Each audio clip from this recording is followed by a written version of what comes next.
Differences, এটা থাকাটা আসলে জরুরি। এটা আছে বলেই পৃথিবী এত সমৃদ্ধ, এত সুন্দর।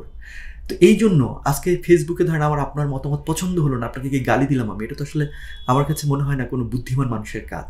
আমার কাছে মনে হয় যে এটা হওয়া উচিত যে আপনি আপনার ভাবনাটা প্রকাশ করতে পারবেন। আমার যদি আপনার ভাবনা পছন্দ না হয়, আমি আপনাকে সুন্দর করে বলতে পারবো যে আপু এটাকে বলা হচ্ছে, আমি খুব এমফাসাইজ করি এটাতে, এটা হচ্ছে কনস্ট্রাকটিভ ক্রিটিসিজম। হ্যাঁ, আমি আপনাকে কি বলতে পারি যে আপু এটা এরকম লাগে না, হ্যাঁ এটা এরকম করে ভাবলে কেমন হতে পারে, কিন্তু আমি আপনার গলা চেপে ধরতে চাই যে আপনি কথাই বলতে পারবেন না, আপনি আপনার ভাবনা প্রকাশ করতে পারবেন না, আপনাকে আমার মতো করে ভাবতে হবে, আমার থিওরি অনুযায়ী আপনাকে কথা বলতে হবে, আমার চিন্তা অনুযায়ী আপনাকে চিন্তা করতে হবে, আমি কিভাবে আমার পছন্দ অনুযায়ী আপনাকে পোশাক পরতে হবে, আমার পছন্দ অনুযায়ী আপনাকে লিখতে হবে, আমার পছন্দ অনুযায়ী আপনাকে চলতে হবে, আপনার দর্শন, আপনার রাজনৈতিক চিন্তা, আপনার ভাবনা, এটা আমার মতো হতে হবে। আপনি যদি যেই মুহূর্তে আমার মতো হবেন না, সেই মুহূর্তে আপনাকে আমি আঘাত করার অধিকার অর্জন করে ফেলছি। এটা তো আসলে কোনো সুস্থ কিংবা সুন্দর চিন্তা হতে পারে না পৃথিবীতে। ওই যে আমি যেটা বলছি যে ভাবনার এত বৈচিত্র্য আছে বলে, বিচিত্র ধরনের ভাবনা আছে বলে পৃথিবী আজকে এত উদ্ভাবন হয়েছে। আজকে জুয়ার্দিনো ব্রুনোকে কি করা হয়েছিল, তার থিওরির জন্য তাকে আগুনে পুড়িয়ে মারা হয়েছিল, তাই না? হেমলক খাওয়ানো হয়েছিল সক্রেটিসকে। তো এখন ধর এই যে তাদের মতো মানুষজনকে এই পরিমাণ অত্যাচার করার জন্য একটা সময় প্রমাণিত হয়েছে তারাই সত্য ছিলেন, তাই না? এরকম তো হয়েছে পৃথিবীতে।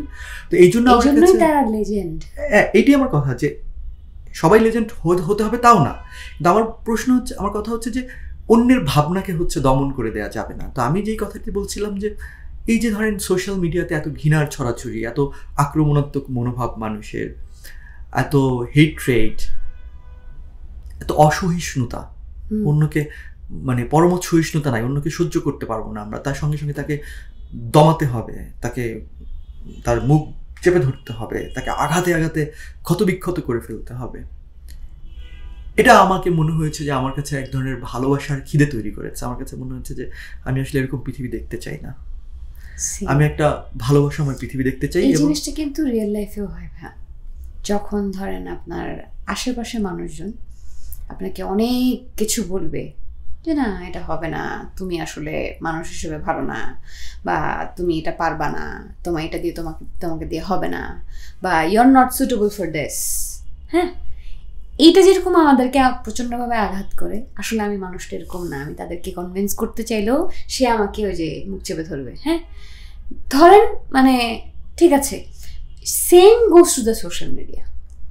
মানুষের সাইকোলজি একইভাবে কাজ করে আমার কাছে মনে হয়। হ্যাঁ, আমি যেটা বলছিলাম যে এখন আমাকে মানুষ ভালোবাসে, তো আমার কাছে এখন সেটা মনে হয় যে এরকম একটা অস্থির সময় যখন ঘৃণার চর্চা করতে মানুষ পছন্দ করে, ভালোবাসার চেয়েও ঘৃণা ছড়াতে মানুষ বেশি পছন্দ করে, অসহিষ্ণু, এই সময়টায় এই যে মানুষের কাছে আমি ভালোবাসা পাচ্ছি, লিখে পৌঁছে যেতে পেরেছি, স্পর্শ করতে পেরেছি, এটা আমার জীবনের সবচেয়ে বড় অর্জন। এটাই হচ্ছে আমার কথা। আমি আসলে ভালোবাসাই চাই, ভালোবাসা চাই এবং ভালোবাসা দিতেও চাই, ছড়াতেও চাই, এটাই আর কি। নিতেও চাই, দিতেও চাই।